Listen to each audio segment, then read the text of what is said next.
He wanted a slim bride, but the curvy woman he chose broke his bed, and then his heart. Texas, 1874. Wind came low over the mesquite and the sun poured brass into the dust. Ethan Crowley rode with his hat pulled down and a splinter in his soul that no doctor could tweeze out. He had decided, long ago and without saying it aloud, that a woman ought to be narrow as a switch and easy to lift. He'd seen his ma fade to reeds after winter sickness, wrapped like a hymn in quilts, barely a whisper on the bed, while his father, face hard as a spent horseshoe, had said, "A wife should be light, son. You never know when you'll need to carry her." The words took root and grew into a crooked thing, and Ethan watered it with pride. He had also seen Caroline, pretty as a church window, and mean as a hornet, ride away with a traveling photographer one hot July when he was 23, carrying all the letters he wrote and leaving him with her laugh. She'd been slender, delicate, the kind the town praised with sighs as if she were an angel too bright for the dust. When she left, Ethan told himself she'd proven his point. Fragile things flutter, fragile things fly. He swore that the next woman he chose would be slim and steady, a neat little figure who fit sharply into the space he'd saved. Pride likes neatness. Pride hates surprise. So when he saw Clara May on market day, almost no part of him recognized the future even while it stepped across the street toward him. The town of Dovetail was the sort of place that remembers your grandmother's maiden name and how often you water your horse. The street was a ribbon of light and boot tracks. A wagon creaked by loaded with hay bales, and a boy sold flakes of ice out of a burlap sack, and over it all the bell of the smithy rang like an iron heartbeat. Clara May stood at a stall of peaches, laughing with the rancher's wife about birdshot and crows, and the light did not fall around her the way it fell around other people. It climbed her shoulders, brushed her jaw, and seemed to settle contented on her like a cat on a lap. She was not slim. She was generous everywhere, hips, arms, a proud roll to her step, and her dress fit the way the land fits its hills, nothing to apologize for. Ethan told himself she wasn't what he wanted. He told himself to keep walking, by the salt blocks, find oats. But she lifted a peach to her nose and closed her eyes to smell it, and something in him paused as if remembering a song from childhood. She had dark hair braided like a river, and her laugh, when it came, had weight to it, a warm sound that settled into you instead of skittering off like a tin plate. He was caught looking. She caught him catching. Without fuss or coquetry, she wiped her hand on her skirt, stepped out from the shade, and said, "Mr. Crowley, isn't it? You sold me a sack of feed last spring." "I did," Ethan said, hearing a boy inside his own voice. Ethan Crowley." "Clara May Brannan," she said, and it felt like a bell tolling a new hour. "You look like a man who thinks too much about fence lines." "Somebody's got to," he said. "True," she said, and took a bite of the peach. Juice ran to her thumb. She laughed again and licked it away without ceremony. But a fence is just a way to say, "This is mine. Please don't wander." "You strike me as a man who's still wandering." "You read Strangers for Sport?" "Only the handsome ones," she said, not coy, simply teasing as if she trusted the air to hold her words. Then she turned back to the rancher's wife and kept on about crows. Ethan found himself smiling into the sun like a fool. Dovetail had its lights and shadows. It had a saloon with swinging doors that argued with the wind. It had a church that leaned west as if yearning for California. It had tongues sharpened on the grindstone of boredom. By the next week, people were saying Ethan Crowley, who had sworn off women who could not be carried like sacks of wheat, was spending his Saturdays asking Clara May if she preferred river fishing or lake. He learned her mother had died the winter the roses froze in their jars. He learned she lived on the edge of town with an aunt who kept letters in a blue ribbon box. He learned she had once nursed a neighbor through cholera with her bare hands and a bowl of vinegar water. He learned she could swing a hammer and sing an old lullaby in the same breath. He learned he was wrong about neatness and about surprise. People also laughed. Men in the saloon, with their boots up, said, "Crowley's going to need 2 horses just to get her to the wedding." Another said, "Hurdy reinforced his porch. Hurdy's measuring his bed for mercy." The laughter had the easy cruelty of men whose lives are small and who want to pinch others smaller. Ethan heard some of it and swallowed it like a nail, refusing to flinch. Pride can be a bridle. Shame can be a spur. He asked Clara May to marry him under cottonwoods where the cicadas sang like wire wheels. He stammered over it, careful not to say what his pride had always believed. She studied him, quiet, as if listening to his silences more than his words. "You want me because I make you feel less alone," she said. That's a fine reason. But it won't carry both of us if we start into a hard season. It won't need to, he said, a little too fast. I'm strong enough for hard seasons. I know you are, she said, and her eyes softened. But so am I. They married in a white heat of a day when even the flies gave up and prayed. The church bell struck like a hammer on the anvil of noon. Folks came, partly for kindness and partly for spectacle. The organ wheezed. Ethan's hands shook when he slid the ring on. Clara May's hands were steady and warm. They stepped out into a hail of rice and wisecracks from men who called themselves his friends. A ribbon snapped on a hat. Someone shouted, "Watch that bed, Crowley." Clara May only lifted her chin and smiled at them as if they were wagging dogs. Their cabin sat on the margin where grass turned to scrub and scrub gave way to a wash of sand. It had a porch and a cottonwood stubborn enough to grow in such mean soil. The sky was a grand blue plate. He carried her across the threshold because that was the way stories said to start a new one. She was not light, and he did not expect her to be. He held her and found that the holding felt like an oath, a thing he did not wither beneath but anchored to. Inside, they set down gifts in a clutter, quilts folded like pages, a kettle, a jar of coins, a painted plate. She touched the walls like a woman greeting an old mare, gentle, sure. He poured water. A grasshopper flung itself against the window screen, and then stopped to consider its life. He was shy. She was not. "You're still thinking about fences," she said. "I'm thinking about keeping you," he said. "And how to do it right." She laughed softly. "Sometimes the right is the simple. You start with a chair, a clean floor, bread in the oven, and a bed that doesn't complain." "That bed is stout," he said, half defensive. "My father built it." "Then it creaks for attention," she said, and sat on it like a queen testing a throne. The post groaned. She clapped her hands once, delighted. "Hear that? It's jealous of us." He joined her, awkward and sweet, and put his arm around her. They talked in low voices about curtains, about chickens, about whether the north wind creeps under the door. They kissed with the innocence of people learning a new script. When she laughed, the bed answered with its old voice. They shifted. It complained louder. She pushed him square in the chest, and he toppled backward, and their laughter filled the cabin the way bread smells fill a kitchen. He rose to repair the slat that had slipped, and she seized his wrist with a strength that surprised him and pulled him back beside her. The saloon smelled of dust, whiskey, and long-held grudges. Ceiling fan blades turned slow, moving warm air that carried more talk than relief. Men lined the bar like fence posts, knotted, weathered, and content to lean on each other's pride. Cards slapped, boots tapped, and behind every grin was something waiting to rot. Ethan Crowley pushed through the batwings, sweat on his brow and prairie grit on his boots. The sun outside had left a welt of light in his vision, but the dim inside cleared quick, and so did the muttering. All eyes found him, and then the smirks followed. "Crowley," barked Silas Denton, one of the meaner mouths on two legs, "you still patching up that bed frame? Were you gone to buy another one from a blacksmith?" Laughter rang sharp, cruel. Ethan's boots stopped cold on the floorboards. He didn't answer. Didn't smile either. "Maybe build it from railroad steel this time," someone else chuckled. "Or stack hay bales. They'll give better." Another voice chimed in, drawled and oiled. "Man says he wanted a slim gal. Ends up with a woman that bends timber. World's got a wicked sense of humor." Ethan's jaw ticked. The whiskey in his gut hadn't even settled before pride pulled tight across his shoulders like a too-small coat. He looked toward the far corner where the stove was cold and the piano untouched. No Clara May there to calm his fists. Just the echo of her laughter from the night before, soft and unashamed, still warm in his chest. He turned to the bar, slow, and set down a coin. "Whiskey," he said. Hank, the bartender, nodded but didn't meet his eye. Even he had smiled when they joked. Ethan drank it in one pull.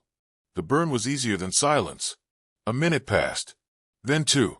The tension thinned like stretched rawhide. Someone cleared their throat. Cards resumed. Boots tapped again. The world spun back toward its cruel balance, but Ethan stood still in it. He walked out without a word, though the slam of the doors behind him said plenty. Back at the ranch, Clara May was kneading dough on the porch table. Her hands moved like prayer, strong and sure. The wind carried flour dust up into her curls. She didn't look up when he rode in, just said, "They laughed." "They did. I figured." He dismounted, looped the reins, and came to stand across from her. "You mad?" he asked. "No."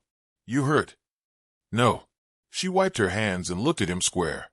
"I knew what town I was marrying into. I didn't do it for their blessing. I should have said something. I should have shut them up." "No," she said gently. "You don't trade silence for pride. You let them choke on their own laughter, and you live better than they dream." He looked down. "I wanted to tell them." "What?" "That you're—" He stopped. She raised a brow. "That I'm what?" "A good cook. A better woman than they deserve. A storm you're lucky to stand inside of." He smiled despite himself. "All of that." She leaned close, whispered with a weight of steel, "Let them laugh, Ethan. She may not fit your eye, but she'll outlast her kind." That night, he repaired the bed again, not out of shame, but out of ritual. It had become a story between them, a crack that turned to laughter, a break that turned to bond. They lay down in quilts smelling of lavender and smoke, and when the coyotes cried, Clara May whispered, "Let them come. We've got fire enough to meet them." The morning came with blood-orange light and the scent of smoke, but not from their hearth. Ethan stood on the porch, coffee in hand, squinting into the southern horizon. A cloud of dust moved like a snake across the flats. Too small for cattle, too wide for riders out for a trot. He called to Clara May, who stepped out wiping her hands. "Riders," he said. She followed his gaze. "How many?" "6. Maybe more." "Trouble?" "Maybe." She didn't flinch. "I'll ready the rifle." He almost smiled. The men rode closer, and the dust peeled away like a veil. Their coats were long, faces half-shaded by hats curled from heat and rain. One rode center, a tall man with a scar like a river down his cheek and silver conchos on his reins. Ethan knew that scar. He'd seen it up close, once, in a canyon soaked with sins. His blood turned colder than a snake's belly. "Clayton Black," he muttered. "You know him?" "I rode with him. Years ago. Before I met you. Before I tried to forget who I was." Clara May didn't ask questions. She simply walked to the door, picked up the rifle, and handed it to him. "I got your back," she said. Black and his men slowed to a stop 20 yards out, hooves crunching dry earth. The scarred man raised a hand. "Well, I'll be damned. Ethan Crowley, domestic and married. I heard, but I didn't believe it." "What do you want, Black?" "Just saying howdy," Clayton said, grinning. "Always thought you'd die in a ditch or at least a gunfight. But look at you. Porch, pie smells, woman with fire in her belly. Ain't that a twist? You're not welcome here. Never stopped me before." One of his men, a weasel-faced rider, spat. "We just want a drink, Crowley. You got water, don't you?" Clara May spoke then. "We have water, but not for jackals." Clayton laughed. "She's got bark, Ethan. You sure you're men enough to ride with that kind of woman? Looks like she'd give orders." Ethan stepped forward, rifle low but ready. "Whatever you came for, turn back. This land's clean. We aim to keep it that way." Clayton's grin soured. "You owe me, Crowley. You walked away when things got hot. You didn't bleed with the rest of us. That ain't forgettable." "I paid in full," Ethan said. "I lost 3 brothers in 10 years. You want more." Clayton's eyes narrowed. "I want what's owed. Or maybe I'd just take what you've built."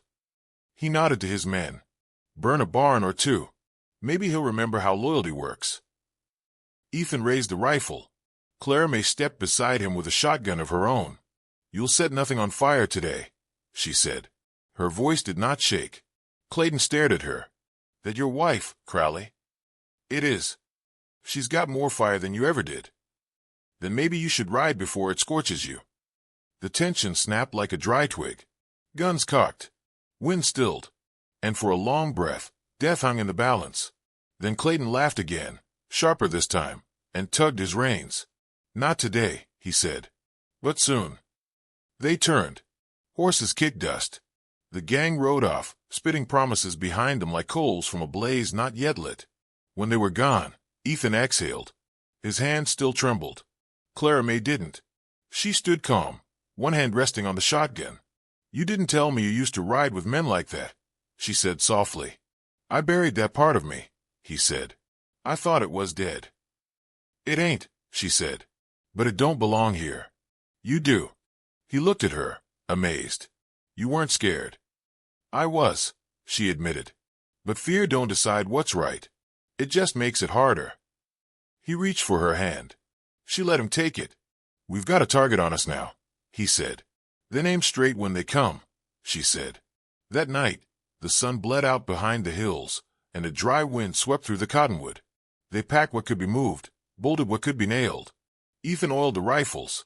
Clara May rolled blankets tight. Near midnight, a rock hit the porch steps. Then another. Then a voice, distant, slurred and cruel. Crowley, hope your bed's ready to burn to. Ethan rushed to the door. Flames flickered on the horizon, the barn. He saw fire catch like a devil's grin and reach for the sky. The outlaws had returned. And this time, they brought matches. The barn went up like it had been soaked in vengeance. Ethan burst through the door barefoot, rifle in hand, smoke already curling above the roof like a black prayer. Flames licked the beams and spat sparks into the night as if the very boards had waited years for a reason to scream. Horses inside thrashed and wailed, then one cry ended sharp. Clara May stood beside him, braid loose, nightdress catching ash like snow. Her eyes didn't flinch. He ran forward, heart slamming like a fist in his chest. But the fire had already claimed the structure's spine. With one glance, he knew nothing would be saved. A shadow on horseback peeled away into the darkness, and then another, hooves thundering like war drums. They didn't linger. They had done what they came to do. The bar collapsed with a groan that seemed to shake the earth itself. Behind him, Clara May whispered a word that was not a prayer but close to one. By dawn, the fire was only smoke and ruin. Ethan stood in the wreckage, shirt clinging to his back, fingers blackened with soot. The cattle were spared, thank God, but their feed was gone, their tack burned, and their supplies turned to ash. He didn't hear Clara May approach, only felt her beside him, quiet and solid as a hill. They didn't come for the barn, she said. I know. They came for you. He didn't speak. I heard his name, she added. Clayton Black. That's not a stranger's name to you. His jaw tightened. The wind tugged at the edge of his coat. I rode with him once, Ethan said vinily. Long ago. Before I tried to be a man worth marrying. She let that hang between them. You want to tell me the rest? She asked. He shook his head. It won't change anything. Maybe not for you, she said, but it might for me. He turned. The firelight had left smudges on her cheeks, but her gaze was steady. I was 18. Drifting. Angry. I thought the law was a fence built to keep men like me out. So I rode with Black and his kind, robbery, intimidation, worse. Her eyes narrowed. I never killed a man, he said quickly. But I rode shotgun when others did. I helped take what wasn't ours. And when a posse came close near Blanco Creek, I slipped away. Left them to hang or run. Did you take anything with you? He looked down. Gold. A share I buried on the way out. Never spent it. Never touched it. And your soul? She asked. He blinked. Did you leave it buried too? He had no answer. The silence cracked. You broke your vows long before I broke your bed, she said softly. The words landed harder than gunfire. He stepped back. Clara. I'm not angry you were a fool, Ethan. I'm angry you let me build a life on ground that's still burning underneath. He rubbed his face with a shaking hand. I wanted to leave it behind. Be someone else. But it followed you, she said. And now it's following me. She turned, walking toward the house with shoulders stiff and heart sore. He didn't stop her.